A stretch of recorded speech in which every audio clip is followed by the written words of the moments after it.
Now, another great thing with this is if we go to our music, I'll just turn that down actually, but if you look at the bottom there, hopefully you'll be able to see, but there's a silver triangle and 3 silver circles. If we just click on that, sorry, Mars bar fingers, there you go, you see Land Rover Discovery, there's a tick next to it.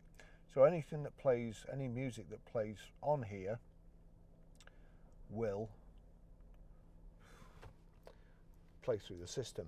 So it's playing here, I've got it turned down.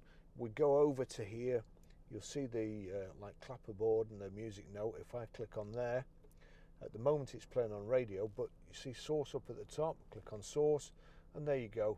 So I've now selected my phone, and then when I turn this up,